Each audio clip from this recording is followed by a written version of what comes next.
Sometimes they don't look like children.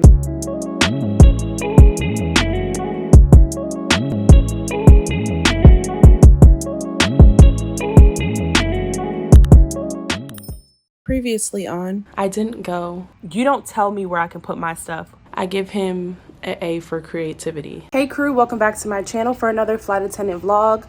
For those of you who are new, my name is Bridget. I'm a New York City based flight attendant for a major US carrier.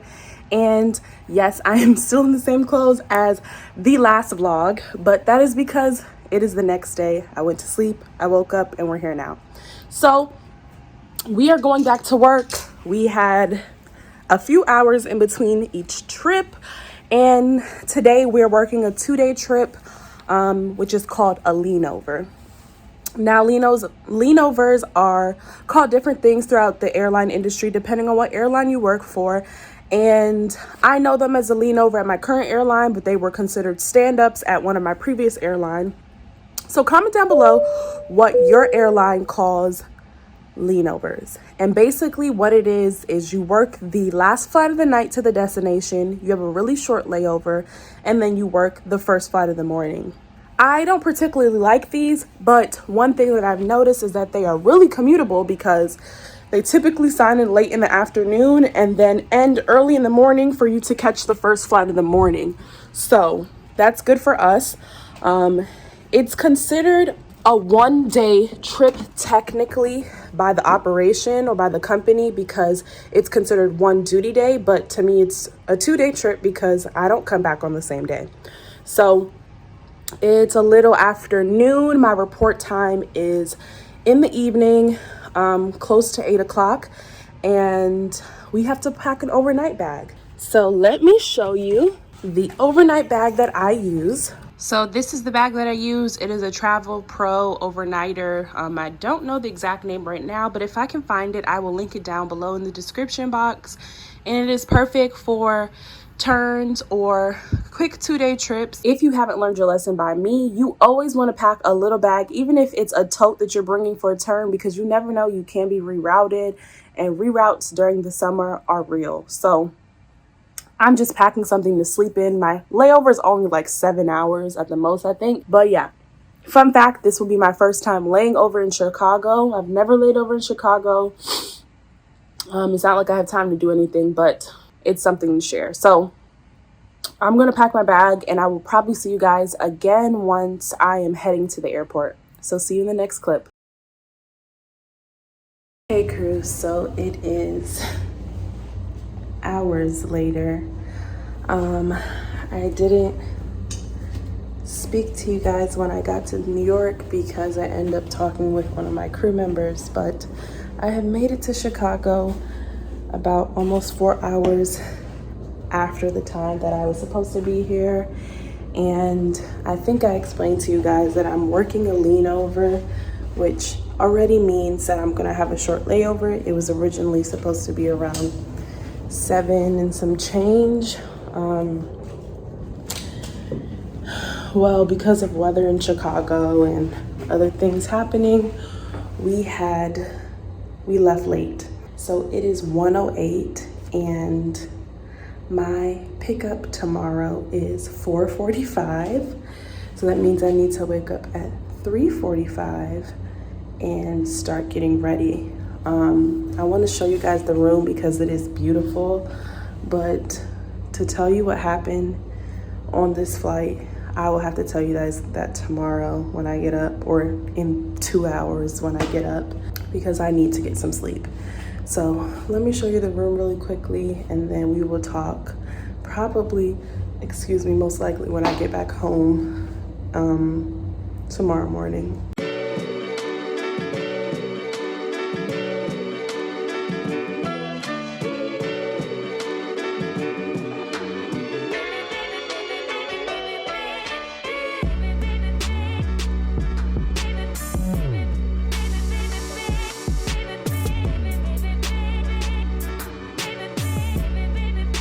So let's do our bed check, and then I'm gonna bid you guys a good night.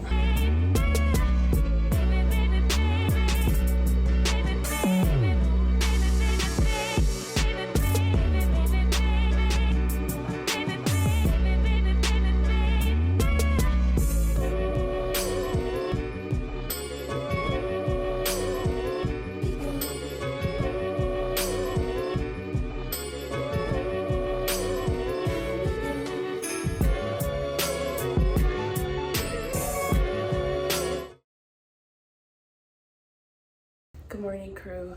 It is 4:37. I have a 4:45 van. I am up, showered, and ready, and about to head downstairs to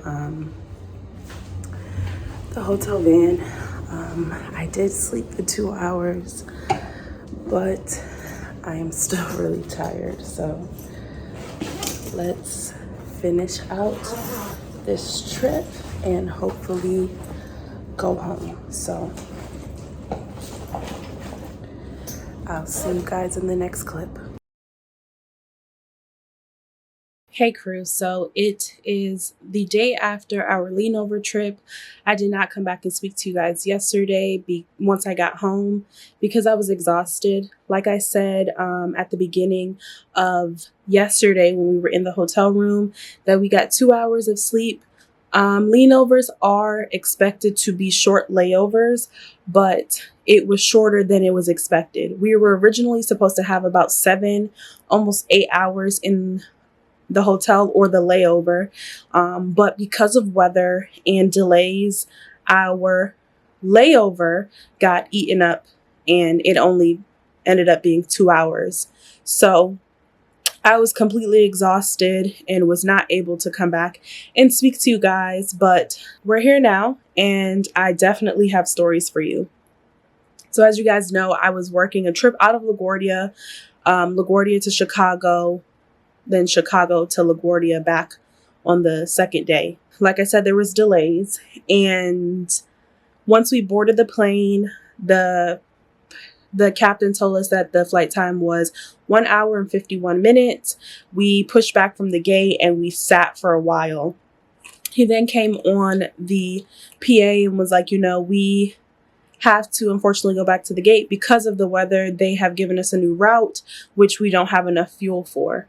So while we were waiting to go back to the gate, a passenger came to the back and was like, the people that are sitting across from me on the opposite side are being unruly and making the passenger who's sitting in the window seat, because they had the aisle in the middle, uncomfortable, and that they're also smoking a vape pen.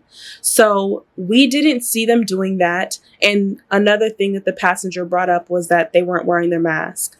The other flight attendant that was back there also said that they had spoken to that specific couple already about the mask policy, and now that another passenger is complaining, I went over and spoke to them about the mask policy because they were not wearing the mask. Now, when I went over there to speak to them, I did not see a vape pen in sight.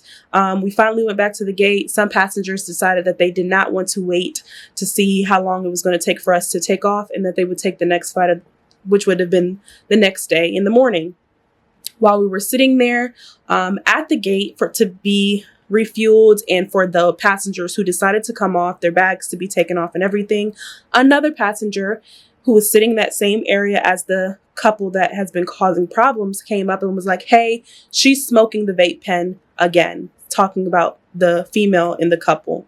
So we spoke to the captain. We got the gate agents involved. If you don't know, you are not allowed to smoke on any plane. It doesn't matter if it's on the ground, in the air, waiting for gas. It's not allowed. That is that story. The flight time ended up being 3 hours and 7 minutes with the reroute to avoid weather.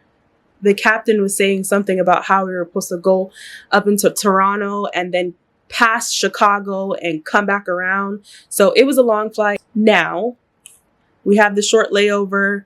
Everyone was tired, to be expected. And now we are working the flight back from Chicago to LaGuardia the next day.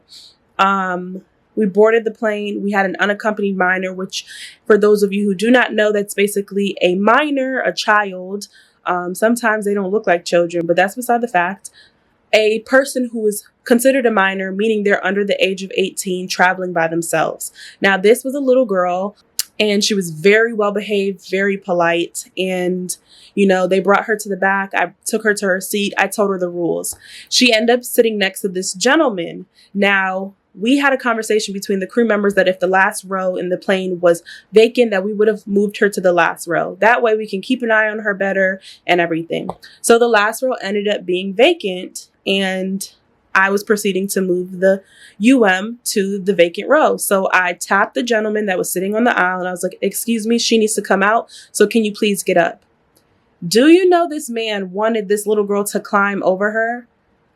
I don't understand. This is not the first time I've seen this. It's the first time I've seen it dealing with a but I've seen passengers try to do that to grown adults. Like, it doesn't make sense. Please just get up out of your seat and let the person get up, because them trying to climb over you causes more headache. So I was like, no, sir, you need to get up. She's not going to climb over you so she can get out of the row. Like, we're not doing that. So that was a bizarre situation. Then the guy who was traveling with this person who was sitting next to the as we're deplaning, we're in LaGuardia. He's like, I left my wallet on the plane. So once you've gotten off the plane, you cannot get back on. So he's standing in the jet bridge and we're like, well, what seat are you in? He said, I was in 23 Echo, 23E. So the flight attendant that was still on the aircraft at that point went back to 23E, was checking the seats all around. And I'm standing there. At first, I didn't hear this whole thing, but then it clicked to me. I was like, this passenger was not sitting in 23E. He was sitting in 32E. So I went back and told the flight attendant, I was like, yeah, he wasn't in 23. He was in 32. He was like, yeah, because there's nothing over here. Sure enough, in 32 Echo, his wallet was there. So those were my two little stories for this trip. That is about it. I personally do not like leanovers. While they are commutable, it is not enough sleep for me, and I have a hard time functioning at late hours of the night. I'm not a night owl in any means, like at all. And they're not that profitable to me. So I did not bid this leanover. It was awarded to me on my schedule for the month of August. I actually haven't done a leanover since my first year of flying with my current company. So hopefully I don't have another one anytime soon. But that is it for this vlog. Thank you so much if you've made it to the end of this vlog. And we actually are going to CQ tomorrow. So CQ is basically requalifications for flight attendants. Depending on your airline, it may be every year you have to go back or every 18 months. And now is my turn to go back to get requalified for another year of flying. So that will be the next vlog. But that's it for this vlog. And as always, stay safe and see you soon.